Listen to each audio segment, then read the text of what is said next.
Hello everyone. Today we will be taking a look at the movie called Kung Fury, released in the year 2015. The film begins in Miami in 1985. A group of local gangsters gets into an argument with a cop. When the thugs are asked to identify themselves, one of them flips his skateboard under the police car and sends it flying, defying gravity as we know it. The car explodes with a loud explosion, killing the officer inside. The city of Miami is swarming with gangsters who kill and kidnap whoever they want. In a nearby arcade, two men lose a video game and call the machine stupid. In turn, the machine flashes a curse at them and starts protesting. Electric waves go down its body, making it come to life. As the geeks watch it in awe, it flips them off and blasts their heads. Following that, the machine goes on a rampage, killing everyone and destroying everything in its way. Several crashed cars and destroyed buildings later, a cop car comes to the scene and tries fighting it. However, he is left overpowered by the mechanical beast. When it runs out of coins, it uses a nearby parking meter and continues ambushing everyone in its way. The cops announce a state of emergency, and the only solution is to call Kung Fury. Kung Fury is the best cop in the city, known for being the chosen one in the art of Kung Fu. Currently, he is with his girlfriend enjoying some alone time. Upon getting the message about the manic machine, he jumps off a building and lands right in his sports car. By the time he reaches the crime scene, the machine is flipping off a random dog on the road. Fury slams the car into it before sliding the machine onto the ground. The fight goes on for quite a while, and at one point, they somehow end up hanging by a flying helicopter. Fury is even slammed into a satellite, but in the end, he becomes the victor and the arcade machine is dismantled. Then we are taken to the past when Fury's journey to becoming the best cop started. One night, he and his partner were chasing down a mysterious kung fu master in the line of duty. They caught him as a team, proving that they are the best cop duo ever. However, what they didn't know is that the kung fu man wasn't a noob. He sliced Fury's partner in half and killed him in an instant before preparing to do the same to him. Suddenly, Fury was hit by lightning and bitten by a cobra at the same time. He fell unconscious and went to a Shaolin school in his dreams. For years, the school had been looking for the one person who was able to fight in a style called the Fury. The chosen one turned out to be Fury himself, which is how he got his name. Suddenly, Fury wakes up back in the alley with the Kung Fu master, seconds away from killing him. This time, he slams the man to the wall with a single kick, proving that he is in fact the chosen one. Ultimately, the criminal falls into an oil tanker and blows up while Fury does a fall split nearby. After everything calms down, he goes to the wreckage and keeps a piece of the criminal's clothes as a souvenir, promising to fight people like him to maintain peace in his city. In the following scene, Fury is called to the captain's office. Everyone is furious at him for destroying an entire block of houses to catch a single machine.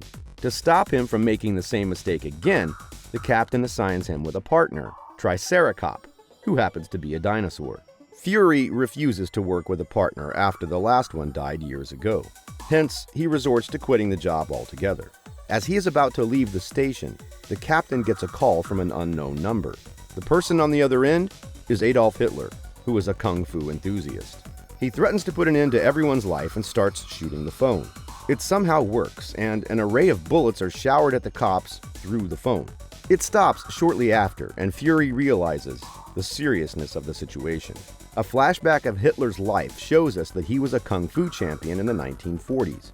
He wanted to master the art of fury and be the chosen one. For that, he employed an entire army and called himself the Kung Führer. However, he never managed to master the art and disappeared one day out of embarrassment. He has now returned to kill the chosen one out of jealousy and anger. The only way to stop him is to return to the 1940s and kill him when his army is still rising. But the problem is that a time machine hasn't been invented yet. As Fury dwells on what he should do next, a hacker named Hackerman comes into play. He does a little bit of this and that on his computer and miraculously creates a time machine. Fury is eventually hacked back in time, but the machine malfunctions and he reaches further into the past than he wanted to. He realizes this when he sees an animal that has already been extinct named the laser raptor.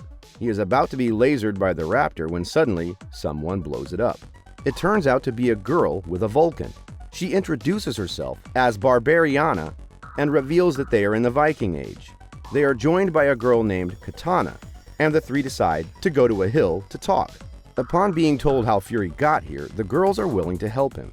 They do not have the power required to send him to the future, but they know just the right person for the task.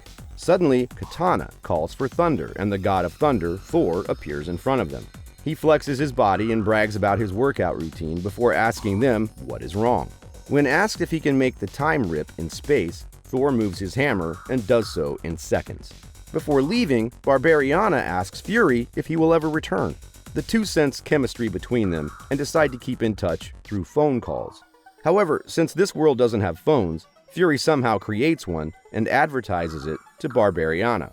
After listing out all the features that it provides, he wishes them farewell and walks into Nazi Germany. At first glance, the place doesn't look so great. Two Nazi soldiers are sitting by a tank talking about mustaches. The elder one compares the other guy's mustache to pubes and makes him cry. After a minute-long argument, they look around and see the tank is missing. It turns out that Fury is holding it above their heads.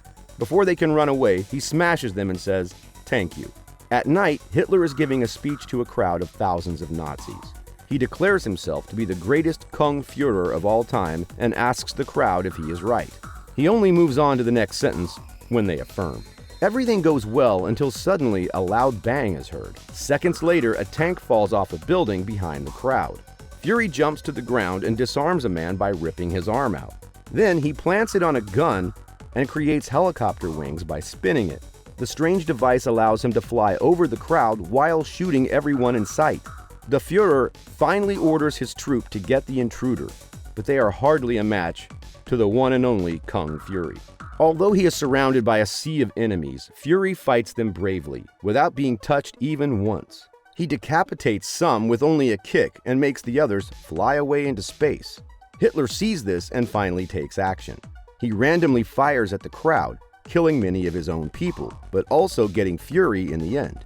To everyone's surprise, Fury falls down, and the Führer wins. Everyone erupts into loud cheers, celebrating their victory, until a loud thunder startles them. The thunder god drops from the sky, making everyone aware of his magnificent presence. Simultaneously, he is followed by Hackerman, Barbariana, Katana, a laser raptor, and Fury's to-be police partner, Triceracop. They make an attack on the Nazi army and kill them one after another.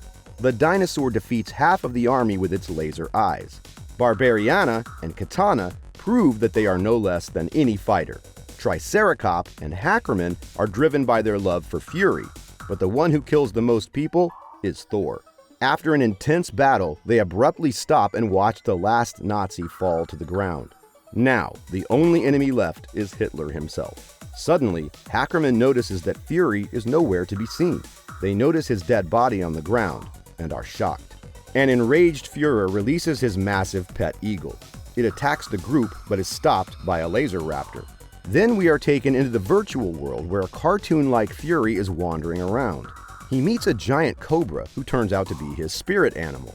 It is the same snake that bit Fury the night he gained eternal knowledge and became the Chosen One. The cobra reveals that this is heaven and that Fury has died on Earth. This means he will get to continue living in luxury and happiness for eternity. However, it is far from what Fury wants.